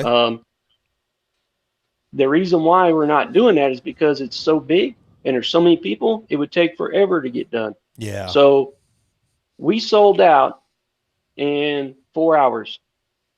In other words, we filled 352 spots in 4 hours. And now I checked just a while ago, we're up to 125 on the waiting list. Wow. There's a separate ticket out there on Eventbrite, the Super Chip waiting list. And that's where we'll pull from as people drop out. That's crazy. That's, what? I mean, congratulations. Some people, dude. Things come up. People may not be able to get on, get there. Yep. So hopefully, I would love happens. I would love to fill all 352 spots. Last year, we had 327. No, you're gonna fill it. You're gonna fill it just fine. That's awesome, man. Congratulations. You've got that many just. Thanks. Already, so if you guys are listening to this and you plan on going to Super Chips, you might be out of luck. That's how I'm going to put it to you. I mean, so you have how many on the waiting list? 100 and what? 125. Wow, that's crazy, man. That is And absolutely crazy. 352 spots. And I call it spots because you can enter 2 times. Right, right. So, That is awesome. Let me get caught up on some questions here. Let's see. Philip Walker. Okay, you know what? We do get a little sidetracked, but the reason I get sidetracked with Greg because he has 2 things going on, man. He's got his new Iceman chassis, and he's also got Superchips. So let's get back to the chassis for just a second. Right. How much? Break it down the pricing one more time. I've got somebody that came in a little late. Philip Walker Sr. Break down the pricing one more time on how the chassis is. The complete kit, unassembled, is $645, and you can choose between the stock transmission or get the upgraded GFRP transmission. Your choice. If you want to have one assembled, I think it was $810 was the start of it. So in other words, you can add on from there. Let's say you want to put RC Speed Secrets bearings in it. I'm a dealer for them. We can set you up with that. Let's say you want to put one of these really awesome Shift RC servo. Let's see if we get it on. Yeah, you got that on camera? There it is. This is a new Shift RC's drag servo. Here, wait, you know what? Hold on, Greg. Hold on. Wait, no. Put it back up for me. I'm going to put it just on you. There you go. I'm trying to get this thing the best angle in the light so you guys can see this cool servo. Yeah, that's hard to see. Very hard to see. Yep, there it is. Okay. Better. Right on. Ryan Rodriguez of Shift RC sent that to me, and not only is it very smooth, it's accurate. That's probably one of the best servos ever put in a car yet. And a lot of people ask me this: does that servo in the shock tower come with the kit? Absolutely, that comes standard in the kit. Show that one more time, Greg. I just switched the camera back to you. Show the front of the car one more time. There you go. Okay. Yeah. Right on. You guys see how that's something I come up with? Yeah, that just mounts right in there, right in the shock tower. Yep. Me and David Fielder were eating dinner one night, and I said, man, I really would like to put the servo up front, but I don't like the idea of having the servo sticking out in the open. I just have never liked that, where it's sticking out there vulnerable. You hit a cone or something, you could whack the servo. So he was like, just put it in the shock tower. I'm like, what? So I went home, and I was sending pictures of it like 15 minutes later, and it just worked out perfect. Yeah, it looks good. Fits right in there, and you don't have to change any linkages. There's nothing to change on the car except for where the servo's at. What that did is allow us to put the battery further up forward, in the car, to get that weight bias better in the car. And it's up out of the way. And, so far, we haven't broke a tower or nothing like that. I've already went through and kind of changed the design a little bit where it's beefier to get it, to make it stronger. So in the event of a crash, it'd be less likely to break. Yeah, okay. Here, hold on. Let me switch back over to you. Hold on. There we go. Okay. Yep. You see how that servo mounts right there. Yep. That's 4 holes. Let me ask you a question. That mount that you're showing right there, is that just for his servo, or will anything fit in there? Oh, it's for any standard size servo fit in there. Okay. You got to ask that question because because I guarantee guys are like, well, wait a minute, I don't have that servo that you were talking about. So your shock tower servo mount, we'll call it a shock tower servo mount, it'll hold any standard servo.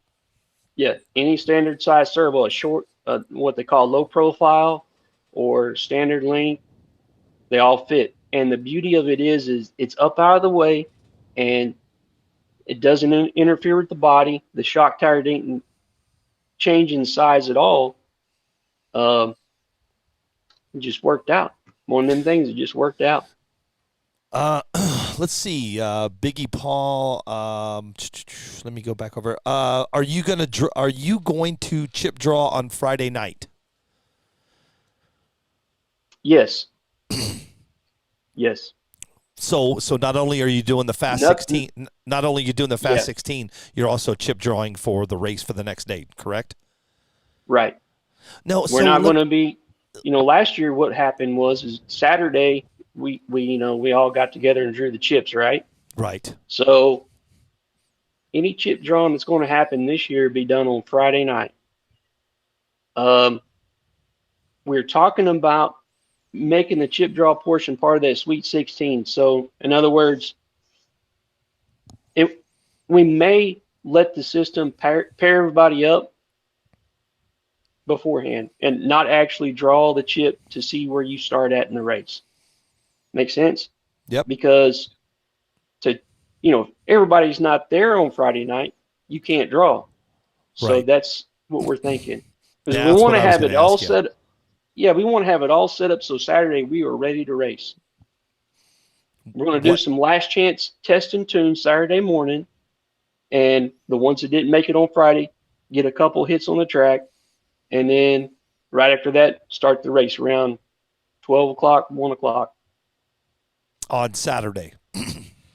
on Saturday. Let's see. Let's keep going here. The answer to you know what Todd.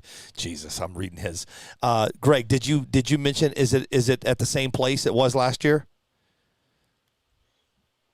That's to be determined at this point. Okay. Because somebody's asking about camping, and so as it stands, camping is out for right now, guys. So I'll tell you guys here first. So oh boy, hold on, wait, is this breaking news? Yeah. Well, hold on. Hang on, man. God damn it. There we go. Now, breaking news from Greg Bridgewater. All right. Because of the amount of people and the trailers and all that stuff and guys that bring, it was with all the room we had, it was still almost not enough. Mm-mm. So we are exploring a couple of different options that may or may not pan out. I don't know. But at this point, I will tell you this. If nothing else pans out, yes, it'd be at the same exact spot. Fair enough. Okay. We like, here's the thing with me and Jared. We want to give everybody the best possible racing surface with the most amount of room to get everybody in there. So with that being said, that's a prime location. That spot is amazing. Yes. Those guys, that was some of the best racing I've seen in a long time because everybody wasn't slipping and sliding around. Everything was, the surface worked out in our favor. Yes, it did. If let's say we go back to that spot, you can expect things to be set up a little bit differently this time around. Because we're going to organize and try to get the people situated better, right? Okay. And, we'll still have the same manufacturer's row. That's cool. Right up front. The big thing though is, I mean, and I know, Greg, I know you already. The safety barrier thing is a definite. Oh, it's happening. It's happening, right? Happening. I figured. Yes. Yeah. You and I have already talked about that before, anyway. Safety's getting crazy. With anybody wanting to put on a race, you got to think about safety first, and that's you need to have a minimum of 10-foot dead space between the lane, the outside of the track, and where anybody is at. Make sense? Because yes, sir. Yep. And then you also probably ought to be a wise idea to put up like that orange netting, or at least that, to stop these cars. There's pictures out there where a car is flying head level at somebody taking the picture. I was just like, oh my God. And we had the boards up on the side, and he bounced off that and was boom, he was way up there. And that was very, very dangerous. I think Kyle Ash had a little incident last year, and that scared me so bad. I can't imagine. I couldn't imagine something tragic happening. So safety should be everybody's main concern. If you're putting on a race, you need to look into safety. Of course, 100%. And Greg, you and I talked about that, man. That just it just makes sense, man. And everybody just needs to, but the problem is you get all these people. Yes, they want to see what's going on. I get it, but you can also look from a safer distance, man. Yeah. I was there, bud. I saw that thing, that car flying, man. That was bad. Yeah. There was some close calls. Biggie Paul says there was some close calls for sure. Yes, everybody. There was close calls at every race, guys. Every race out there, man, had close calls. Yeah. And I think 2022 should be 100% safety. Well, I mean, it has to happen, man, because Man, so you remember Topeka? Mm-hmm. You remember the car that cleared the Sky Bridge? Yeah, Super Aaron's.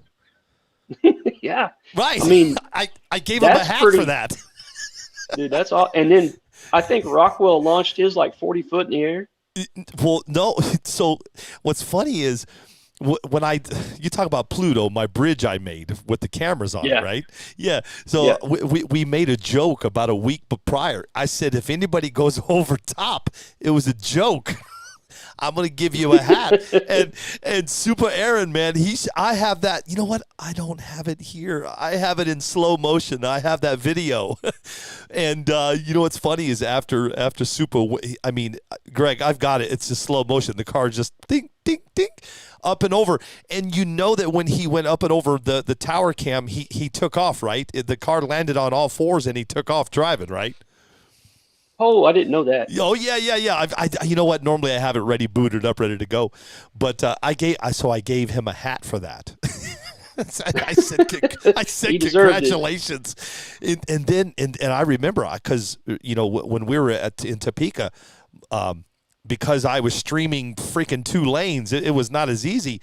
So I was actually watching when Tom Rockwell, man, when his car hit that it was in the right lane, and they had that. They had that the wooden. They had that wood there to separate the finish line. Dude, he smacked that thing, and Tom's car just went crazy. I mean, he brought that over and showed it to us, and he actually had wood. He had wood just stuffed all up under the servo, under the shock towers. It was crazy, man. Let's see. We'll see anything going over on YouTube. There's a lot of people watching though. Let's see. Let's talk about streamlining the race, for instance. A lot of talk's been going on about not showing times. When we start doing eliminations, nobody's going to know what time somebody else ran. That'll speed things up a little bit, but most importantly, I'll just say this, that we like to keep the race as, for lack of better, OG as possible. When we started off Superchip, we didn't even have clocks. We had the DTS system and just used it for the finish line. No, Our first one was with a system. That's right. Our first one was with a system. My bad. But we're thinking about, let's say somebody ran like a 175. Yeah, we're going to announce that. I think. Well, yeah, of course. You have important times like that. Yep. But there's been some talks about, not shutting the clocks off, but just not showing them. Okay. So are you? Are keep everybody moving through there? Okay, so are you gonna? So, what's the name of the platform you're gonna use for TrackMate? No. With the where people can see it on their phone. Oh, Pro Pairings. Pro Pairings. Mm-hmm. Is that something? I wonder. I tell you what. I don't know if you probably don't know this. I did a race over Rancho Cucamonga for Toys for Tots, and Jared Baker. I live streamed that race for those guys. I got to tell you, Greg. He had it set up. I don't think that's what he's using, but what he's using, man. Because the thing that I run into when I stream these races is guys like Greg and Jared are so busy, and for me, I try to get I try my damnedest because it makes for a better stream. I try to get the names. I try to get the brackets. I try to do it all, man, and I really do. But when I don't get it, it is not. It's everybody's so damn busy. But Jared Baker, man, he had it dialed in. I had it right on my iPad, and I was able to have a starting line camera and a finish line camera. And then what we did, Greg, is because I can put up multiple cameras, I was able to put up his. Everybody that's running, and I could call it like right instantly. And the second that they went through the finish line, he would update it, and I could tell you everything. I could tell you down to the pot, how much was in the pot, how much that winner was getting. It was a really cool system, but it's not a system that you can buy. But I'm going to check into what you're talking about. I'd love to see how it works. You know what I mean? Yeah. The one we're going to use is. It doesn't tell the times or nothing like that, but it's the same way. So you can look instantly, and whenever let's say me and you raced and you won, and I reach over and click that you won, it instantaneously says that, on the app, So it's a lot like Scotty's deal, but it's not tied to the tree. Right. Right. It's standalone, in other words. That's okay. I mean, hey, so let me ask you, is it an app? Yeah. Pro Pairings is an app. Let me find this app really quick. Spell that for me. PRO, then pairings, like PAIR. Right there, Pro Pairings. Okay. Mm-hmm. Oh, right there. Is that it? Sure is. Yep. Right here. Is it the one that has like Apex Raceway, Bulldog Motorsports Park? Okay. You know what? I'm going to check into this, man. I'm going to check this out. I've never seen this before. Pro Pairings. If you guys, if anybody listening or watching, if you guys have ever tried Pro Pairings, man, shoot me a DM and let me know what you guys think about that. I'd like to check that out. Let's see. Rockwell battery went flying. Yes, Jack Stevens says, "What's up, everybody? Good evening to Billy and Greg." Ben No says, "I love this. I love your style. I love." Oh, geez, I can't even talk, Greg. I love this long form style open chat. He's talking about how we do the chat. Yeah, dude, love it, man. This is what we do. And Biggie Paul said, "Simple, sweet." Over on YouTube, I can't read what he said because it's he's from across the pond. Let's see. Did I miss anything? We got Superchips. Everybody, one of the things we were talking about is the new Iceman. It's out. I think we have 4 in stock here. So we got those in stock, ready to go. And I can tell you this: when it comes to having parts in stock, man, I am been like a chipmunk through winter. I have been just stockpiling parts. I have probably, Greg, sitting over in our build room, I probably have 200 motors, at least 200 motors.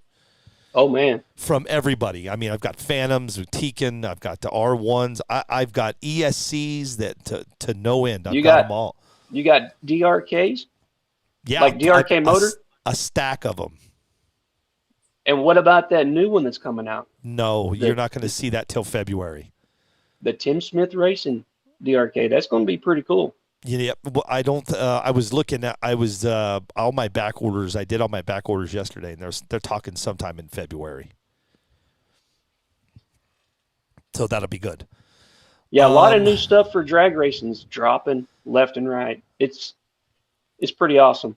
I told everybody that, I think, in like July and August, as things started to taper off in summer, August, September, and I told everybody, I said, I've only been doing this for a year, and what I've seen from when we started doing it to what is going on today, it is night and day from a year ago, 100%.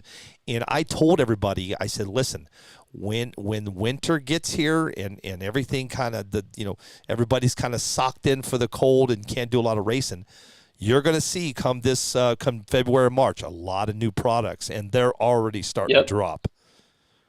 It's, these are some exciting times in our hobby, our sport, because, everything's growing so fast that it's hard to keep up with everything. As a manufacturer, if you're not trying to develop two things, past the one that you already have out there, then you're probably going to be late. Yeah, you're going to be late to the game. So as a manufacturer, you have to stay on top of everything, have your team drivers testing constantly, and putting out the best thing you possibly can. So that's, you see stuff coming like gearboxes coming from 5-star and R1. That's amazing. 2 years ago, this was a dream. Now you guys are seeing what we all thought we wanted be a reality. Come to life. To me, it's amazing. Yeah, it is. It's because we are a hobby shop. I get these emails all day, every day from all the different products coming out. And I mean, I'm telling you guys, there's a lot of stuff coming out that I'm not allowed to talk about because we get those emails prior to launch day. But I can tell you this, guys, there's a lot of stuff coming. So just get prepared, man, because it is right around the corner. I mean, we're already going to be the middle of freaking January. It seems like, we just got over Christmas. But it's going to be good. It's going to be 2022 is going to be, if you think 2021 was a wild ride, 2022 is going to be it's going to be a wild one, man. It's I'm telling you guys, get prepared for a wild and crazy year. But you know what? Let's just talk about what we have going on right now. We've got Greg Bridgewater with us, man, and we're talking to his new chassis. It's called the Iceman. You can get it here at Desert Hobbies, or you can get it through Greg. And then we just talked about Superchips. We've learned a lot about how Superchips is going to run. So that's going to be really good, man. You got to be excited. This is going to be your third or fourth Superchip. The third, right? Third one. Third one, yeah. Hey, so I've never asked you this question. I know we have talked. When I first started doing the lives, you and Jared came on when I first started doing this, and I know we asked you, but from number one Superchips to number two, how big did it grow? Number one, I believe, had 74 entries, I want to say. Number two had 327. Wow. No kidding. Number three, we capped it off at 352 because just logistically and trying to get a race in with that many people is hard to do. Let me tell you about a little trip you was there too. You remember that race we went to in Kentucky? Mm-hmm. That was awesome. Those guys there know how to run an event. Yes, they do. That it went so incredibly smooth. Kentucky taught me a lot. To me, they showed the world how you need to have your everything set up from the tech to everything. Those guys, Jamie and those guys and Sam, just did a wonderful job. Well, they had combined probably 300, close to 300 entries with the two classes that they ran, because they ran 13.5 and they also ran Outlaw. Right. And there was, I want to say combined, they probably had around that number. And they got it all done. We started off in the morning. We got started about 1. And I think by midnight they were done. Yeah. You know what? He does put. When they invited me to go do that race, that was one I was really excited to do, only because I'm from Kentucky. And I got to tell you, Greg's right. It went off. I mean, the only snag what they had, right? If you'll, correct me if I'm wrong, Greg, was a little bit of rain. That's about it. Yeah. Other than that, it probably would have finished hour and a half sooner than it did. Yeah, So, but luckily the rain wasn't too bad. But No. and those guys had a handle on it, which was really good. But he's right, man. I can tell you this: CKNP is already. I think he's having 2 this year. Hey, and since we're talking about that, I know Jamie's not watching, or Sam. Prayers go out to Sam. If I read that correctly, it looked like he might have had a heart attack. I think I'm not quite sure. But guys, if you know Sam and Jamie, make sure you guys send him a prayer message to get well soon, because I know Sam was in a hospital, I think yesterday or the day before. But and then Blake and the crew there did the tech. They were just on top of it. On point. And that's definitely a race I'm going back to. Yeah, for sure. It was good times. Everything about that was awesome. I'm gonna go back too. I got a free house and a car, so I'm good. Hey, let's answer some questions here really quick. Let's see. Philip Henzig says, is the shock tower servo mount available for the DR10 Iceman conversion? Not yet. Okay. And I'm not sure that it'll work. So I'd have to really look into that to see if that would even be something that could work. I'm not 100% on that. Okay, perfect.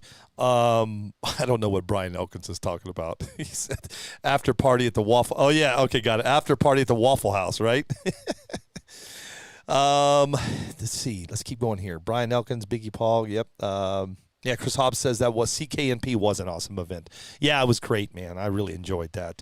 But Greg, is there anything else? I know I've already asked you, but as it stands right now, Greg's new Iceman is out. It's ready to go, man. If you guys are looking to get one, I think we have 3 or 4 here. I got some more coming from Greg. There's some also at Michael's RC Hobby. I'm fixing to send them some. They'll have the DR10 and the associated. I know Michael's been great to me. Hell of a nice guy, and he's always supported me, just like you have. So he's another one of the people out there that I deal with all the time. Yeah, good. I was gonna tell you something. I was gonna tell you before you went. Crap. You know what? Never mind. That's what happens when you get old. Okay, guys, if you guys just now joined us and you want to know anything to do with Greg's new Iceman or Greg and Jared, the Superchips 2022, you're going to have to go back and listen, man. It was a really good interview. It was awesome. Greg Bridgewater took some time out of his day to hang with you guys. And I love it, man. But what I can tell you this, though, is starting next week, we are going to be doing live building on Facebook and YouTube. It'll be 15-minute segments, okay? So if you guys want to see these chassis being built, Abel Lips we will be building live. He'll be doing it live, like I said, on Facebook and YouTube. It's only going to be 15-minute segments, okay? So whatever he decides to do, if he's going to do the front that day or what the tranny, whatever he wants to do, I gave Abel full reign. So when he starts building, if you guys are looking to build something or want to see it, it'll be coming next week. I will announce when we go live with the live builds. But this is one that Abel's already done. We haven't quite completed it yet because we've been so damn busy. But that's it, Greg. Any last thoughts? Anything to anybody out there? Want to say anything? I just want to say thanks to all the guys that's helped me. Dave Fielder, my guys there at where we race at home, Jared Mills.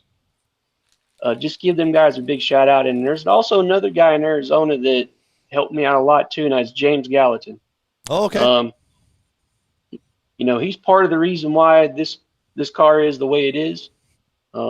He's given me a lot of great feedback. And just to all my customers.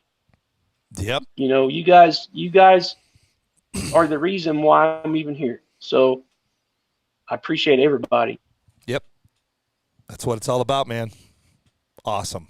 Great, great stuff, man. Greg, if anything you have come new out, man, you let me know, my friend. You're always welcome on my show anytime. You know that. All right. Guys, that's Greg Bridgewater. And listen, brother, hey, mahalo, man. Thank you for coming on and hanging with me. I appreciate it. No problem.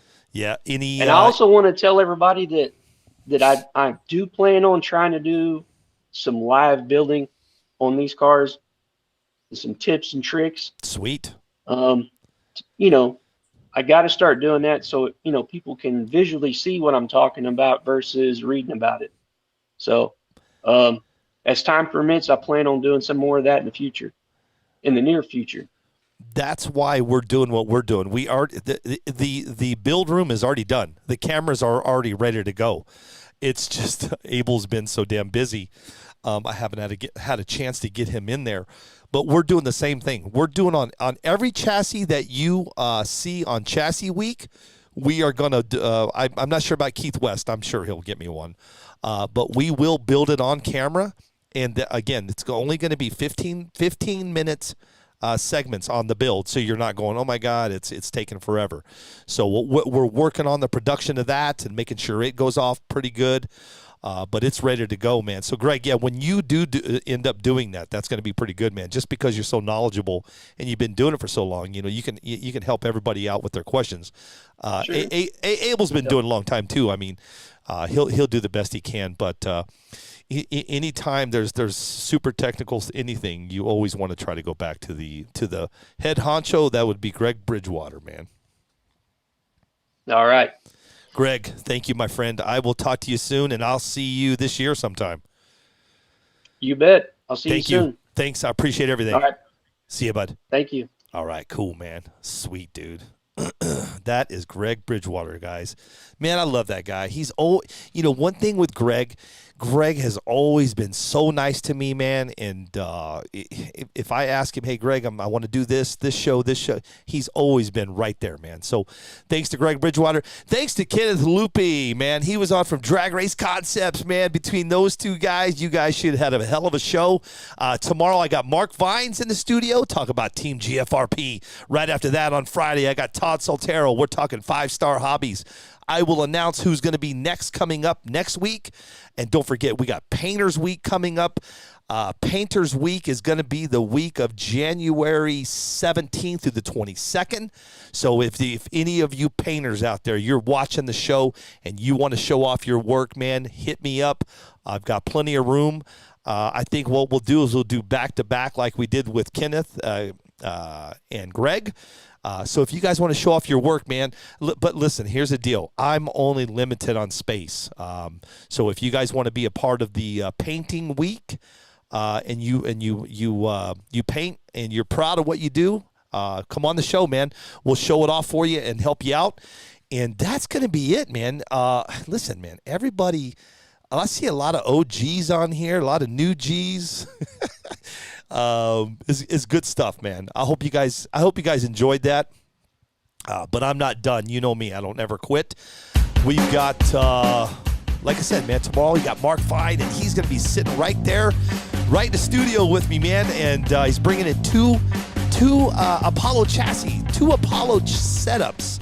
I don't know exactly. He said, Billy, I'm bringing in 2 so we can show them off. So we'll have cameras everywhere, man.